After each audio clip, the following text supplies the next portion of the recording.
नमस्कार, Tagore PG college आई tutorial app पर आप सबका स्वागत है। आज के इस 7वीं से 12वीं शताब्दी के बारे में हम बात कर रहे थे। तो इस शताब्दी की बात करें तो ये जो हमारा आज का टॉपिक है वो है पाल वंश। और पाल जो वंश है ये हमारे दो जगह लगता है, बीए पार्ट फर्स्ट में और बीएड पार्ट है सेकंड में। पाल वंश जो है ये हमें सबसे पहले देखना है कि पाल वंश है कहाँ। सबसे पहले अपनी बात करें तो ये क्षेत्र कौन सा है, बिहार का क्षेत्र। तो पाल वंश यहाँ बंगाल बिहार का जो क्षेत्र है यहाँ पर ये राजवंश है वो चला। तो पाल वंश जिस प्रकार हम देखें तो पाल वंश पूर्वी भारत में स्थित था। पूर्वी भारत में इनका राज्य था, ठीक है। पाल वंश का संस्थापक कौन था, गोपाल। क्या हुआ कि मत्स्य न्याय, क्या बोलते हैं, मत्स्य न्याय, यानी बंगाल में क्या है अराजकता फैली हुई थी। तो इस क्षेत्र में अराजकता जब फैली हुई थी तो यहाँ के लोगों ने क्या किया, गोपाल को अपना राजा चुना। तो ऐसा हमें उल्लेख है वो मिलता है। तो इस वंश का संस्थापक कौन हुआ, गोपाल था। ओदंतपुरी जो बिहार है, इस बिहार की स्थापना भी किसने कर दी, गोपाल ने कर दी बिहार के अंदर, ओदंतपुरी। दूसरा हम देखें इस वंश का महत्वपूर्ण शासक था धर्मपाल। और जो धर्मपाल था उसने क्या किया, उसको उदय सुंदरी कथा का जो लेखक है सोडल। अब सोडल कहाँ का है, सोडल है गुजराती कवि। ये बात ध्यान रखनी है, सोडल क्या है, गुजराती कवि है। और इस गुजराती कवि ने क्या किया कि उदय सुंदरी कथा, ये किताब लिखी, इसने ग्रंथ लिखा। इस ग्रंथ में उसने धर्मपाल को क्या बताया, उत्तरापथ का स्वामी बनाया है। क्या बताया है, उत्तरापथ का स्वामी बताया है, ठीक है। तो उत्तरापथ का स्वामी किसको बताया है, धर्मपाल को। किसने बताया है, सोडल ने बताया। दूसरी बात हमें याद रखनी है कि ऐसी ही किताब एक और है, ठीक है। तो वो कौन सी किताब है, वो है अवंती सुंदरी कथा। कौन सी है, अवंती सुंदरी कथा। और ये ग्रंथ किसका है, ये है दंडी का। दंडी या इसको दंडी बोलते हैं, ठीक है। दंडी या दंडी का है अवंती सुंदरी कथा। तो थोड़ा ध्यान रखना, उदय सुंदरी कथा और ये है अवंती सुंदरी कथा, ठीक है। तो उदय सुंदरी कथा किसकी है, सोडल की है, गुजराती कवि का। और सोडल ने इसमें क्या बताया, धर्मपाल को उत्तरापथ का स्वामी बताया। दूसरी किताब हमने लिखी अवंती सुंदरी कथा, ये किसकी है, दंडिन की है। दंडिन जो था ये पल्लव काल का है। किस काल का है, पल्लव वंश का जो काल है। पल्लव जो राजा थे उन्होंने इसको संरक्षण है वो दिया था। उसके बाद धर्मपाल वत्सराज और ध्रुव प्रथम से परास्त हुआ। क्या हुआ कि मैं यहाँ आप लोगों को बता रहा हूं कि जो 7वीं से 12वीं शताब्दी है इस काल को क्या कहते हैं, हमें राजपूत काल कहते हैं, है ना। इस काल में क्या हुआ कि जो स्थान प्राचीन भारत में पाटलिपुत्र का था, तो पाटलिपुत्र यानी हर्ष की मृत्यु के बाद मौर्यों और गुप्तों के काल में जो पाटलिपुत्र है वो महत्वपूर्ण राजधानी के रूप में रही। लेकिन हर्ष जब राजा बना तो हर्ष के समय में भारत की जो शक्ति है उसका केंद्र कौन बन गया, कनौज बन गया। क्यों बन गया, क्योंकि हर्ष जो था, हर्ष ने अपनी राजधानी थानेश्वर से कहाँ, कनौज ट्रांसफर कर ली थी अपनी बहन के यहाँ, है ना। राजेश्वरी का पढ़ा था हमने। तो कनौज उसकी राजधानी थी और इसीलिए कनौज का महत्व है वो काफी बढ़ गया। तो जो स्थान पाटलिपुत्र का था वो स्थान अब इस समय कनौज का हो गया। तो हर्ष की मृत्यु के बाद क्या हुआ कि वहां पर आयुध वंश आया, जैसे यशोवर्मन ने अधिकार कर लिया, आयुध वंश आया। आयुध वंश के शासक भी थे, शक्तिशाली नहीं थी। तो ऐसे में जो ये 7वीं से 12वीं शताब्दी के जो शासक थे जिनकी शक्तियां बराबर थी, तो ये सभी चाहते थे कि हम अधिकार करें कहाँ, कनौज पे। तो इसलिए 3 जो शासक हैं, कौन कौन, गुर्जर प्रतिहार और ये कहाँ आगे, पश्चिम में, ठीक है। दूसरा पूर्व में कौन आगे, पाल आगे।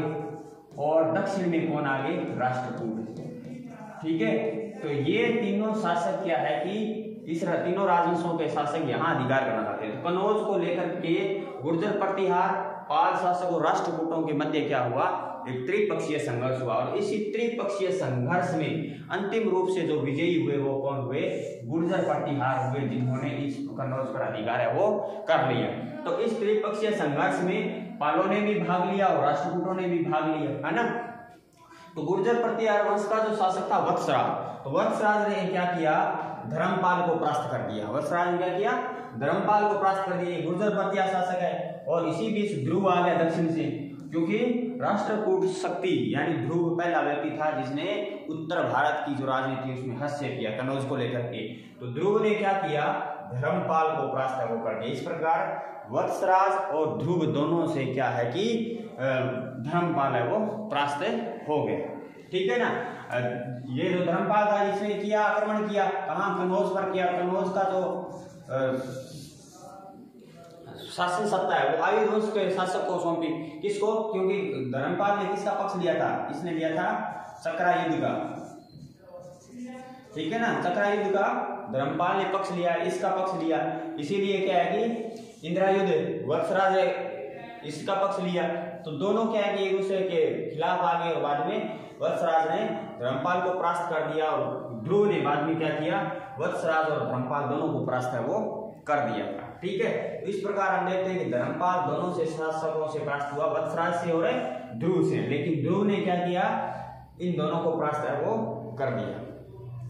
ध्रुव ने वत्सराज को भी बाद में परास्त किया था, ठीक है। कहानी समझ आ गई? एक बार थोड़ा सा और बता रहा हूं। क्या? वत्सराज ने धर्मपाल को परास्त किया, ध्रुव ने धर्मपाल को परास्त किया। दूसरी बात, जो धर्मपाल है वो दोनों से परास्त हुआ, लेकिन वत्सराज है ये ध्रुव से भी परास्त बाद में हो गया। तो अंतिम रूप से इन तीनों में विजेता अपने बात करें तो वो कौन है? ध्रुव है, ठीक है। क्लियर? उसके बाद हम देखते हैं कि धर्मपाल जो था, धर्मपाल के काल में क्या हुआ? विक्रमशिला विश्वविद्यालय की स्थापना की गई। धर्मपाल ने किसकी स्थापना की? विक्रमशिला विश्वविद्यालय की स्थापना की। और विक्रमशिला विश्वविद्यालय नालंदा विश्वविद्यालय के बाद एक महत्वपूर्ण विश्वविद्यालय बन गया। क्यों?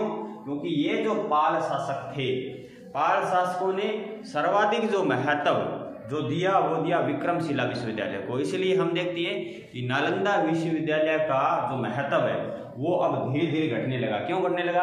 क्योंकि पाल शासकों ने संरक्षण किसको देना शुरू कर दिया? विक्रमशिला विश्वविद्यालय को देना शुरू कर दिया।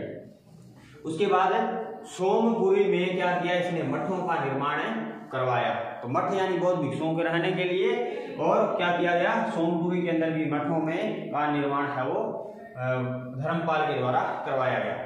इसके दरबार में, धर्मपाल के दरबार में कौन रहते थे? हरिभद्र रहते थे, ठीक है। तो हरिभद्र ने क्या किया? अष्ट सहस्त्रिका प्रज्ञा पारमिता, अष्ट सहस्त्रिका प्रज्ञा पारमिता जो ग्रंथ है, इस ग्रंथ की रचना किसने की? हरिभद्र ने की। और हरिभद्र किसके दरबार में था? धर्मपाल के दरबार में था। इसके अलावा लिखा परम सौगात। परम सौगात क्या है? इसकी उपाधि है। यहाँ ध्यान रखिएगा जरा, एक बात बड़ी महत्वपूर्ण है कि जिन शासकों ने क्या किया? बौद्ध धर्म को अपनाया, उन्होंने अपनी उपाधि परम सौगात धारण कर ली थी। इसलिए धर्मपाल की उपाधि क्या है? उसके अभिलेखों में कौन सी मिलती है? परम सौगात की उपाधि मिलती है। क्यों वाली उपाधि? क्योंकि वो बौद्ध धर्म का अनुयायी था, इसलिए परम सौगात की उपाधि उसने धारण की। उसके बाद हम देखते हैं कि देवपाल। अब देवपाल जो है, देवपाल ने क्या किया? उत्कल हुणों को, द्रविड़ों को, गुर्जरों को, सबको उसने परास्त कर दिया। इसको उत्कल को, हुणों को, द्रविड़ों को, गुर्जरों को किसने परास्त कर दिया? देवपाल ने कर दिया। तो देवपाल भी धर्मपाल के बाद एक महत्वपूर्ण शक्तिशाली शासक है वो हुआ है। ये इस सबको परास्त किया, ये जानकारी हमें कहां से मिलती है? ये जानकारी मिलती है बादल अभिलेख से। किस अभिलेख से? बादल अभिलेख से। और बादल अभिलेख है किसका? बादल अभिलेख है नारायण पाल का। किसका है? बादल अभिलेख है नारायण पाल का। इससे हमें क्या मिलता है कि उसने गुर्जरों, द्रविड़ों, हुणों, उत्कलों सबको क्या कर दिया? देवपाल ने परास्त कर दिया। इसके समय में क्या हुआ कि एक राजदूत आया। कहां से? शैलेंद्र वंशी जो शासक थे। तो शैलेंद्र वंशी शासक था इस समय देवपाल, बालपुत्र देव। तो बालपुत्र देव ने क्या किया कि एक प्रार्थना की देवपाल से कि आप ऐसे करो कि जो नालंदा विश्वविद्यालय है उस नालंदा विश्वविद्यालय को कुछ दान है वो करो।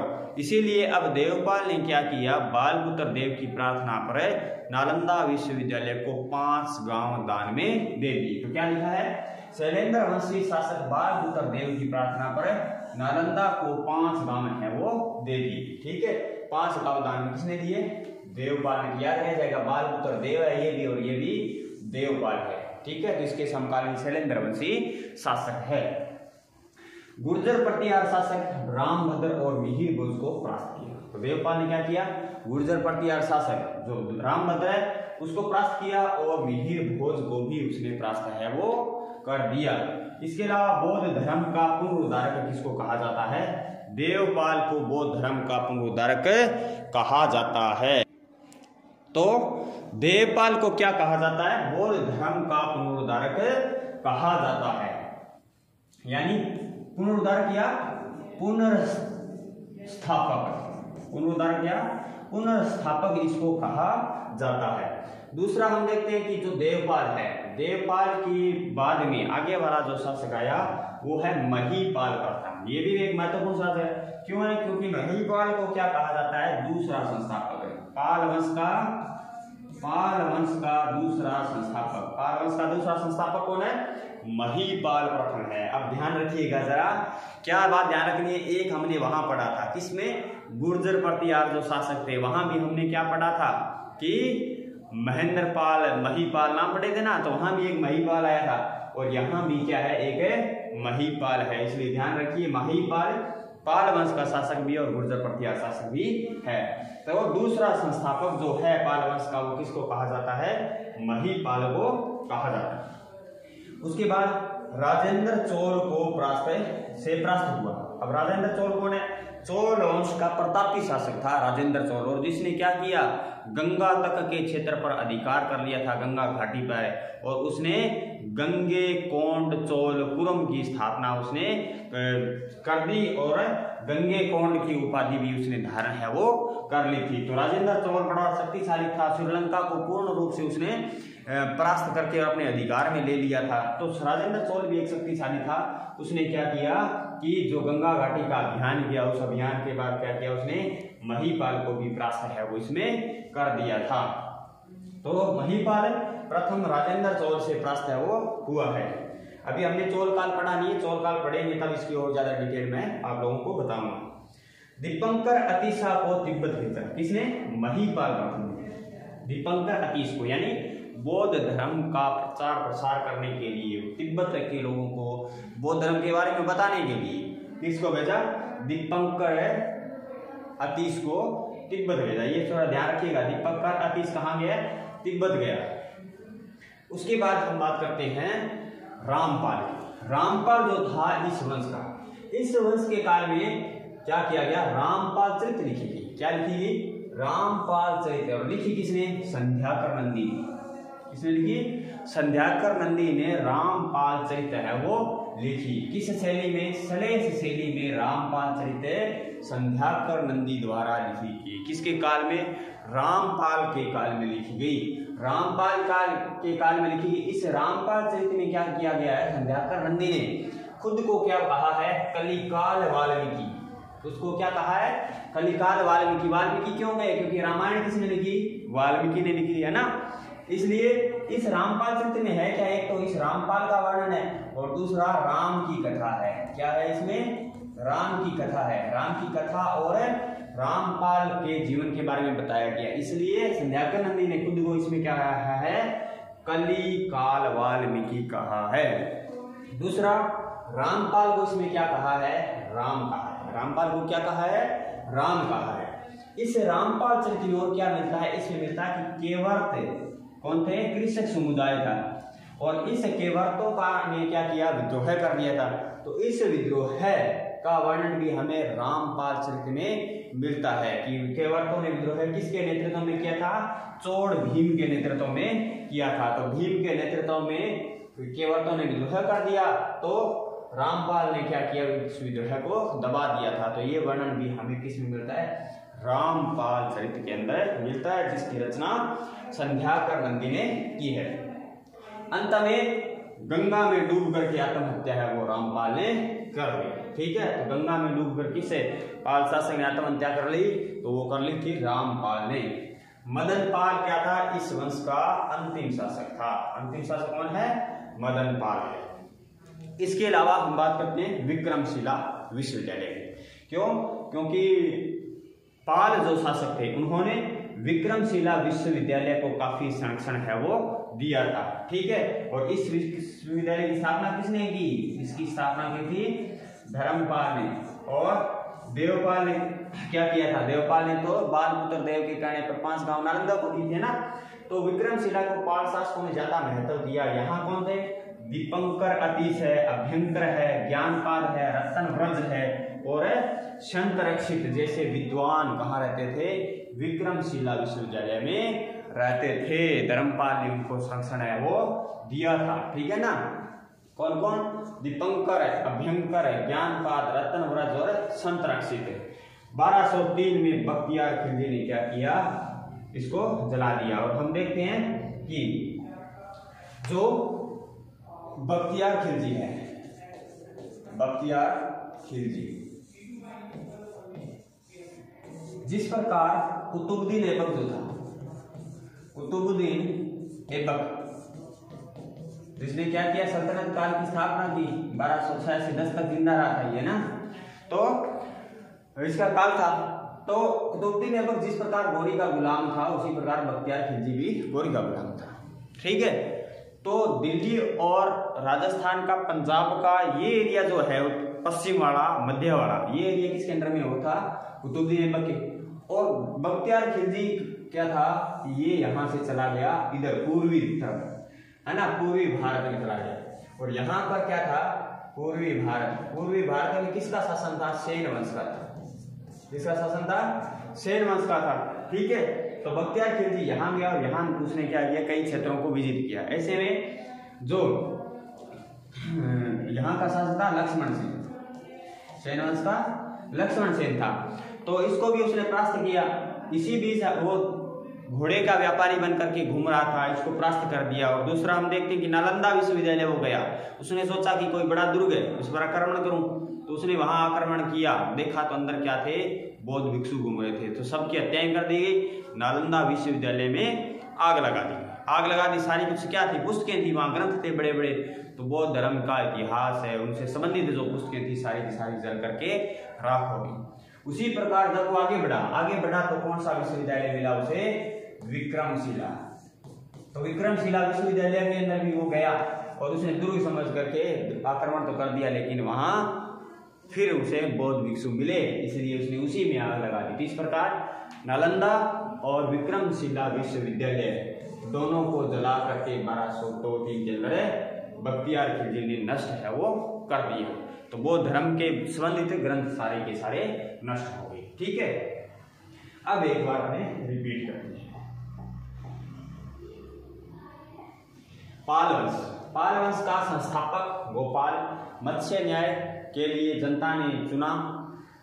उदंतपुरी बिहार के अंदर इसने निर्माण करवाया। धर्मपाल के काल में उदय सुंदरी कथा जो सोडल है उसके द्वारा लिखी गई, जो गुजराती कवि था, उसमें धर्मपाल को उत्तरापथ का स्वामी कहा गया है। उदय सुंदरी जैसी किताब है अवंती सुंदरी कथा, जो कि दंडी है, पल्लव वंश के काल में था ये, पल्लव काल में। धर्मपाल वत्सराज और ध्रुव से परास्त हुआ, त्रिपक्षीय संघर्ष में इसने भाग लिया था। विक्रमशिला विश्वविद्यालय की स्थापना इसने करवाई और सोमपुरी में मठों का निर्माण धर्मपाल ने करवा दिया। धर्मपाल के दरबार में हरिभद्र रहते थे, जिसने अष्ट सहस्त्रिका प्रज्ञा पारमिता की रचना है वो की। धर्मपाल को उसके अभिलेखों में परम सौगात कहा गया है। परम सौगात यानी बौद्ध धर्म की जो उपासक होता है परम सौगात की उपाधि धारण करता है, परम सौगात कहा गया है इसको धर्मपाल को उसके अभिलेखों में। उसके बाद आया देवपाल। देवपाल ने उत्कलों को, हुणों को, गुर्जरों को, द्रविड़ों को सबको परास्त कर दिया। ये बात हमें मिलती है बादल अभिलेख में। बादल अभिलेख है किसका, नारायण पाल का है। शैलेंद्र वंशी शासक जो बालपुत्र देव है उसने प्रार्थना की कि आप 5 गांव दान में दो। कहाँ? नालंदा विश्वविद्यालय को तो उसने दान में दिए। और गुर्जर पटियार रामभद्र और मिहिर भोज को उसने परास्त कर दिया। और देवपाल बौद्ध धर्म का पुनरुद्धारक या पुनर्स्थापक है। महिपाल जो था वो दूसरा संस्थापक है। किसका? पाल वंश का दूसरा संस्थापक है। राजेंद्र चोल जो चोल वंश का शक्तिशाली शासक था उसने महिपाल को परास्त कर दिया। महिपाल प्रथम ने दीपंकर अतीश को तिब्बत है वो बौद्ध धर्म का प्रचार प्रसार करने के लिए भेजा था। रामपाल जो था उसके काल में रामपाल चरित लिखी गई संध्याकर नंदी द्वारा। इस रामपाल चरित में संध्याकर नंदी ने खुद को कलिकाल वाल्मीकि कहा है और रामपाल को राम कहा है। इसमें रामपाल और राम की कथा का वर्णन किया गया है। इसमें रामपाल चरित में केवर्तों जो कि किसान समुदाय का विद्रोह था, इस विद्रोह का वर्णन मिलता है। और इस विद्रोह का नेतृत्व करता था भीम। गंगा में डूब करके और रामपाल ने आत्महत्या कर ली। इस वंश का अंतिम शासक था मदनपाल। विक्रमशिला विश्वविद्यालय के बारे में हमने पढ़ा। दीपंकर, अभियंकर, ज्ञानपाल, रतनव्रज, संत रक्षित यहाँ के विद्वान थे। बख्तियार खिलजी ने विक्रमशिला विश्वविद्यालय को नालंदा की भांति ही एक दुर्ग समझ करके आक्रमण किया और उसे जला करके नष्ट कर दिया। तो ये था आज का हमारा पाल राजवंश। आज के लिए बस इतना ही। मिलते हैं अगली क्लास में। धन्यवाद।